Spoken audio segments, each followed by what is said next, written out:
দুইটা শ্বাসের মাধ্যমে নাফসিন ফিস সাইফা নাফসিন ফিস সিতায়ে, তুমি একবার শ্বাস ঠান্ডা এলাকা থেকে ছাড়বে তখন পৃথিবী 6 মাস ঠান্ডা থাকবে। তুমি একবার গরম এলাকা থেকে শ্বাস ছাড়বে তখন পৃথিবী 6 মাস গরম থাকবে। আবু হুরায়রা রাদিয়াল্লাহু তাআলা আনহু বলেন, ফাস্তাকাতিন নারু ইলা রাব্বিহা, জাহান্নাম তার প্রতিপালকের কাছে অভিযোগ করলো, অভিযোগে বলল, রব্বি ইয়াকুল বাজি বাজান, আমার কিছু অংশকে ধরে খাচ্ছে। এই দিকের আগুন ঝাপটা মেরে ওই দিকের আগুনকে ধরে খায়, এই দিকের আগুন ঝাপটা মেরে ওই দিকের আগুনকে ধরে খায়। তুমি কি আমার ভেতরের শাস্তি কিছু লাঘব করবে? আমার একটা অভিযোগ। ফাওয়াজানালে নাফসান, তখন আল্লাহ বললেন, আচ্ছা আচ্ছা ঠিক আছে জাহান্নাম, তোমার অভিযোগ মেনে নিলাম। দুইটা শ্বাসের মাধ্যমে নাফসিন ফিস সাইফা নাফসিন ফিস সিতায়ে, তুমি একবার শ্বাস ঠান্ডা এলাকা থেকে ছাড়বে তখন পৃথিবী 6 মাস ঠান্ডা থাকবে। তুমি একবার গরম এলাকা থেকে শ্বাস ছাড়বে তখন পৃথিবী 6 মাস গরম থাকবে। তোমার শ্বাস পৃথিবীর যেখানে যেমন যাবে সেখানে তেমন ঠান্ডা হবে। যদি কম যায় কম ঠান্ডা হবে, যদি বেশি যায় তাহলে সে এলাকা বেশি ঠান্ডা হবে। তোমার ভেতরের শ্বাস পৃথিবীতে যেভাবে যাবে সেভাবে পৃথিবী গরম হবে। যেখানে বেশি যাবে সে এলাকা বেশি গরম হবে, যেখানে কম যাবে সে এলাকা কম গরম হবে। অন্যথায় তুমি একবার শ্বাস ছাড়লে পৃথিবী 6 মাস গরম থাকবে, আর একবার শ্বাস ধরলে পৃথিবী 6 মাস ঠান্ডা থাকবে। জাহান্নাম কথা বলতে পারে। আবু হুরায়রা রাদিয়াল্লাহু তাআলা আনহু বলেন, রাসূল সাল্লাল্লাহু আলাইহি সাল্লাম বলেছেন, তাহাজ্জাতিন নার ওয়াল জান্নাহ, জাহান্নাম এবং জান্নাত বিচারের মাঠে আল্লাহর সামনে ঝগড়া লাগিয়ে দিবে, তুমুল ঝগড়া। ফাকালাতিন নার লিরাব্বিহা, জাহান্নাম তার প্রতিপালককে বলবে, ও সিরতু বিল মুতাকাব্বিরিন ওয়াল মুতাজাব্বিরিন, আল্লাহ আমার ভিতরে স্বৈরাচারী, স্বেচ্ছাচারী, অহংকারী, দাগাবাজ, ধোকাবাজ, জুলুমবাজ কেন? আল্লাহ আমার ভিতরে স্বৈরাচারী, স্বেচ্ছাচারী, অহংকারী, বদমেজাজি, জুলুমবাজ, ধোকাবাজ, দাগাবাজ কেন? যারা মানুষের প্রতি জুলুম নির্যাতন চালিয়েছে, যারা মানুষের জোর করে জমি দখল করেছে, যারা মানুষ জোর করে মানুষকে জেল হাজতে দিয়েছে, এইসব দাগাবাজ, জুলুমবাজ আমার ভিতরে কেন? এটা অভিযোগ করবে জাহান্নাম। দেখি এবার আল্লাহ কি বলেন। আল্লাহ বলবেন, জাহান্নাম ইন্নামা আনতি গাজাবি, ও জাহান্নাম তুমি আমার রাগ, ও জাহান্নাম তুমি আমার গজব, ও জাহান্নাম তুমি আমার ক্রোধ, ও জাহান্নাম তুমি আমার রাগ। ওয়াদেবে সমিনী বাদি, তোমাকে দিয়ে আমি শাস্তি দেব আমার বান্দার যাকে ইচ্ছে, তোমাকে দিয়ে শাস্তি দেব আমার বান্দার যাকে ইচ্ছে, আমি যাকে ইচ্ছা করব তাকে শাস্তি দেব তোমাকে দিয়ে। এই জন্য তোমার ভিতরে স্বৈরাচারী, স্বেচ্ছাচারী, অহংকারী, বদমেজাজি, জুলুমবাজেরা আছে। আপনি মনে করিয়েন না যে আমার জমি ও দখল করে নিয়েছে, সে অনেক কিছু করে নিয়েছে, সে অনেক কিছু করেনি। অনেকদিন আগে কুসুমবার ওই মসজিদের মালিক ছিল মানুষ, এখন আর নাই। তারপর কিছুদিন পশু প্রাণী, তারপর এখন আবার মানুষ। এসব জমি আর একদিন মালিক ছিল না, তার আগে একদিন মালিক ছিল, এখন আছে, আবার কিছুদিন পরে থাকবে না, কেউ থাকবে না। দলিল আদিলা সব কোথায় হারিয়ে যাবে, কোর্ট কাচারি সব হারিয়ে যাবে। 100 বছর আগের কোনো দলিল নাই, তাহলে কি 100 বছর আগে, 200 বছর আগে জমি মানুষের ছিল না? ছিল তো। এখন যারা আছে 200 বছর পরে এদের আর থাকবে না, কেউ বুঝে না।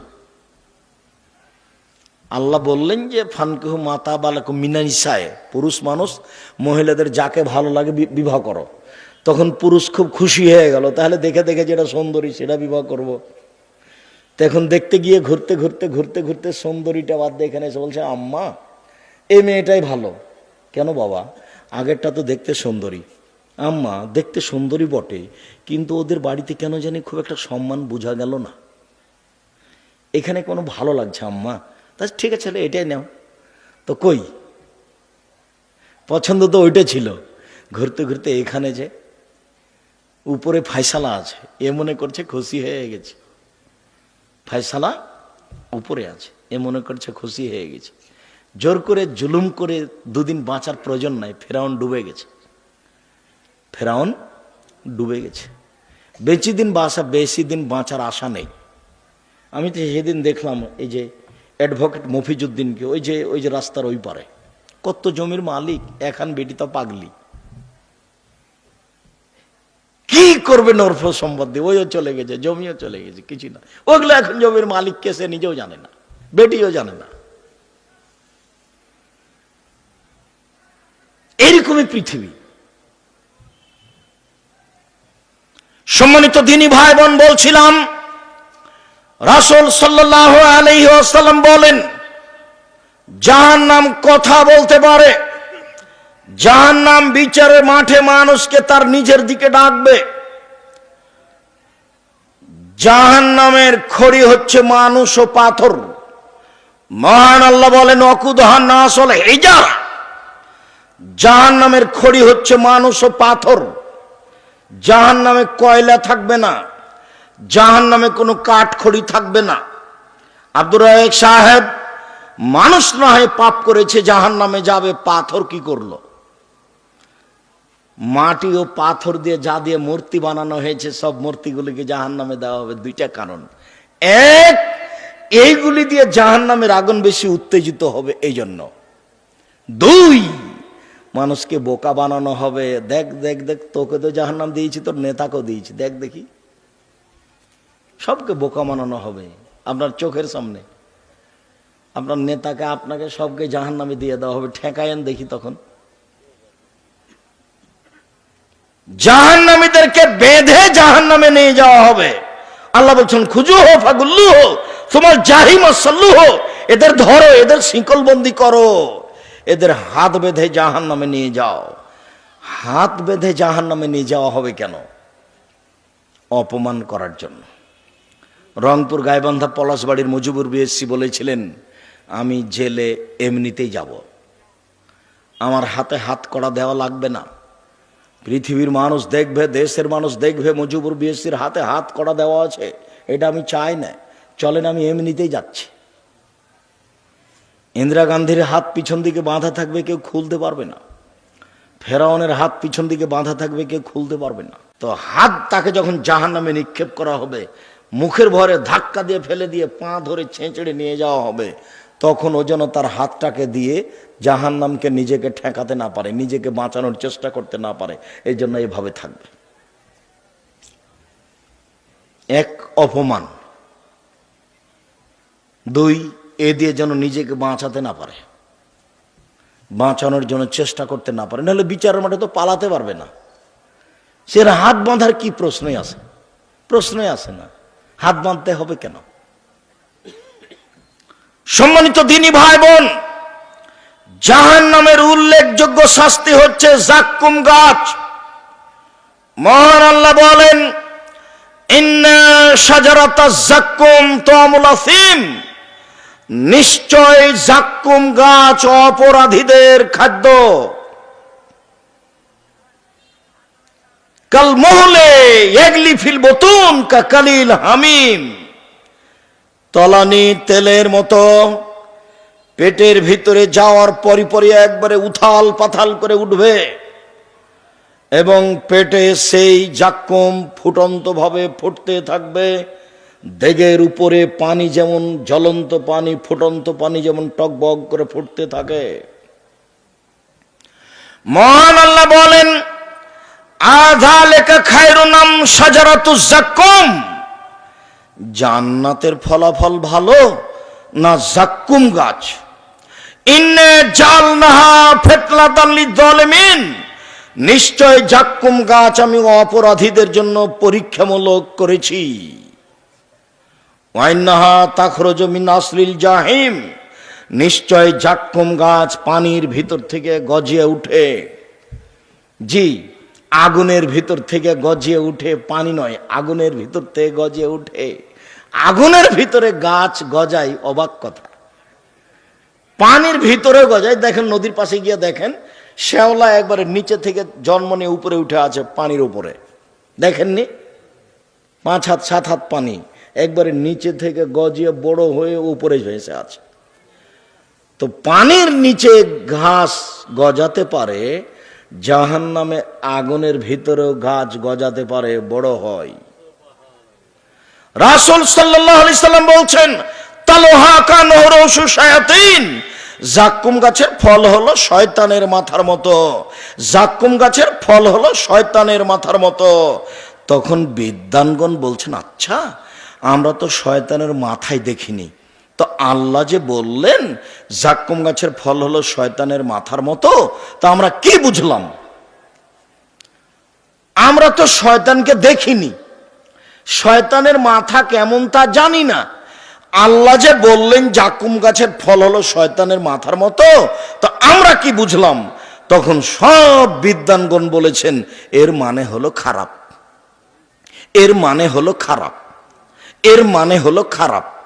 আবুল আলা মওদুদী রাহিমাহুল্লাহ বলেন, আরে শোনো শোনো শোনো, মানুষ যেমন রূপক কথা বলে ও বুঝে, আল্লাহ তেমন রূপক কথা বলেন ও বুঝেন। মানুষ যেমন রূপক কথা বলে ও বুঝে, আল্লাহ তেমন রূপক কথা বলেন। মানুষ কিভাবে বলে? মানুষ বলে লোকটা এত ভালো, লোকটা এত ভালো, মনে হচ্ছে যেন ফেরেশতা। তো মানুষ কি ফেরেশতাকে দেখেছে? তবু বলেও বুঝে। মানুষ বলে মেয়েটা এত সুন্দরী, মেয়েটা এত সুন্দরী, মনে হচ্ছে যেন পরী। কেউ পরীকে দেখেছে? তবু বলেও বুঝে। মানুষে বলে মেয়েটা এত কুৎসিত, মেয়েটা এত কুৎসিত, মনে হচ্ছে যেন পেতনি। তো কেউ কি দেখেছে পেতনিকে? তবু মানুষ বলে এবং বুঝে।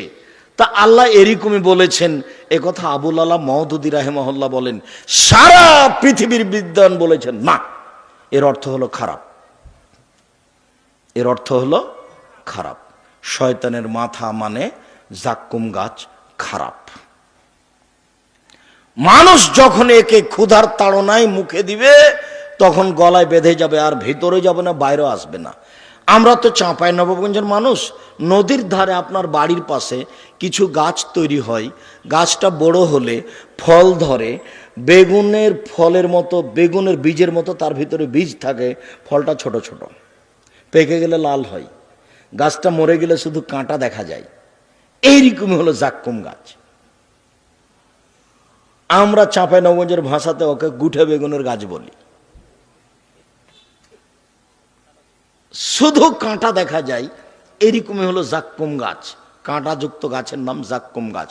আল্লাহ তাআলা বলছেন, লাইসা লাহুম তামুন ইল্লা মিন জারি', কাঁটাযুক্ত গাছ ছাড়া তাদের জন্য কোনোই খাদ্য থাকবে না। এ কথা আল্লাহ বলেন। জাহান্নামের উল্লেখযোগ্য শাস্তি হচ্ছে আগুন। মহান আল্লাহ বলেন, কুল্লামান নাজিজা জুলুদুহুম বাদদালনাহুম জুলুদান গায়রাহা, যতবার চামড়া জ্বলে যাবে ততবার রেডি করা হবে, যতবার চামড়া জ্বলে যাবে ততবার রেডি করা হবে। আল্লাহ তাআলা বলছেন, সাউহিকুহুম সাউদা, তাকে আগুনের পাহাড়ে উঠতে বলবো, নামতে বলবো, উঠতে বলবো, নামতে বলবো, উঠতে বলবো, নামতে বলবো। রাসূল সাল্লাল্লাহু আলাইহি সাল্লাম বলছেন, মিনহুম মা ইয়াকুনু ইলা কাবাইহি, কারো কারো আগুন হবে টাকনো পর্যন্ত, অমিনহুম মা ইয়াকুনু ইলা রকবাতাইহি, কারো কারো আগুন হবে হাঁটু পর্যন্ত, অমিনহুম মা ইয়াকুনু ইলা হাকওয়াইহি, কারো কারো আগুন হবে কোমর পর্যন্ত, অমিনহুম মা ইয়াকুনু ইলা তারকুয়াতিহি, কারো কারো আগুন হবে নাক পর্যন্ত, গলা পর্যন্ত, এই পর্যন্ত তাহার হবে আগুন। এইভাবেও থাকবে। রাসূল সাল্লাল্লাহু আলাইহি সাল্লাম, নারুকুম জুজুম মিন সাবিরান না জুজান মিন নারে জাহান্নাম, তোমাদের বাড়িতে যে আগুন আছে এর চেয়ে 69 গুণ ক্ষমতা বেশি জাহান্নামের আগুনের। এক মিনিট, যেই খড়ের ওপরে বসে আছেন গরুকে খাওয়ান, সেই খড় দিয়ে ভাত রান্না করলে যত সময় লাগবে, কাঠের খড়িতে ভাত রান্না করলে তার চেয়ে কম সময় লাগবে। কাঠের খড়িতে ভাত রান্না করতে যত সময় লাগবে, তেঁতুল কাঠের খড়িতে তার চেয়ে কম লাগবে।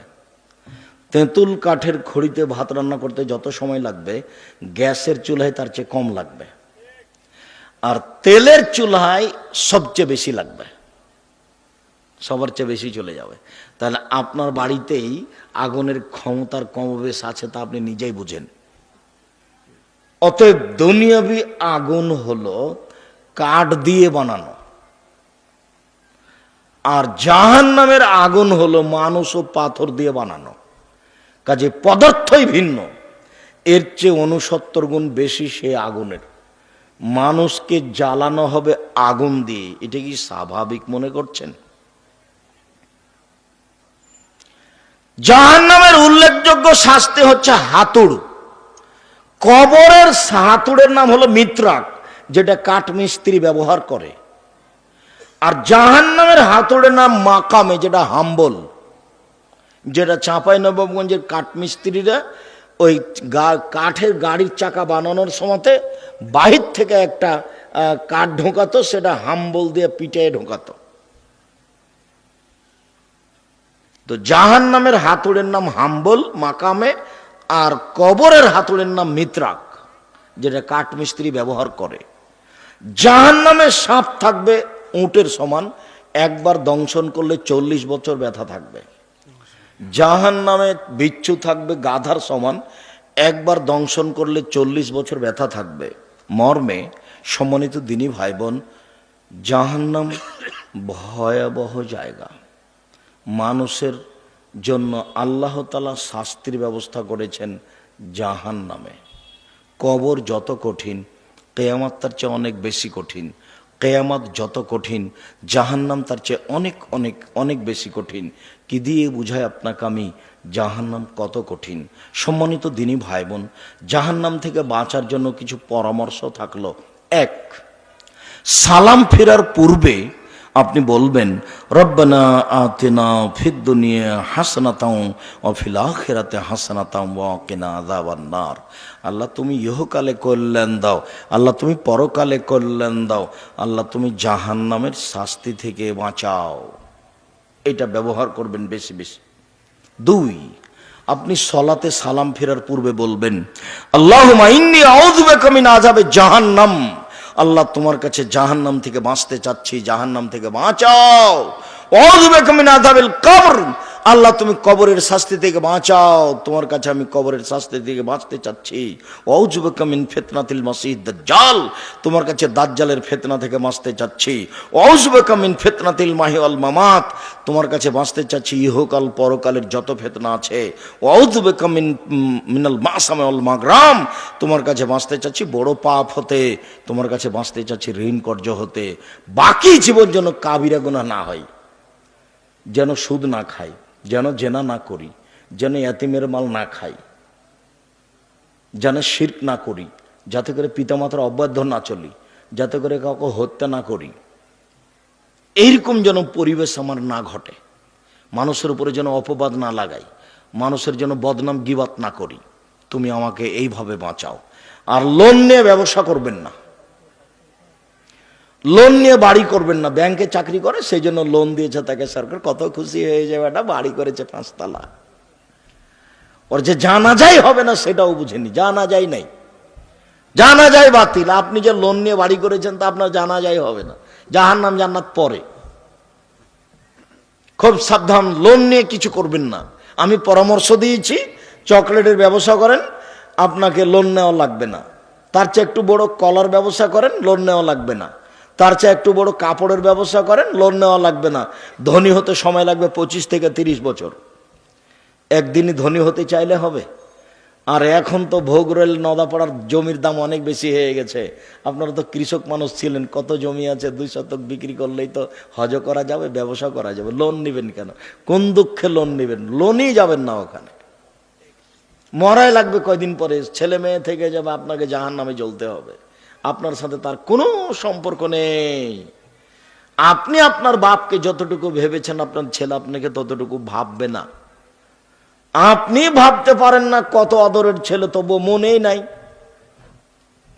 আমার আব্বা আমাকে যখন রেখে ফিরতেন, তখনই আমার আব্বার 2 চোখের পানি ঝরঝর করে ঝরতো, আমার এই চোখের সামনে একাধিক দিনের। তারপরে কই আমার আব্বা তো নেই, আমি অত খেয়াল করতে পারছি কি না। তা আপনার ছেলে আপনার খেয়াল করবে? ভুল হিসাব। কবরস্থানের জন্য প্রোগ্রাম করছেন বা মসজিদের জন্য প্রোগ্রাম করছেন ভালো, যারা প্রোগ্রাম করছেন তাদেরকে 5 ওয়াক্ত সালাত আদায় করতে হবে, মানুষের সাথে ভালো আচরণ করতে হবে, মানুষের জমি জায়গা জোর করে দখল করতে হবে না।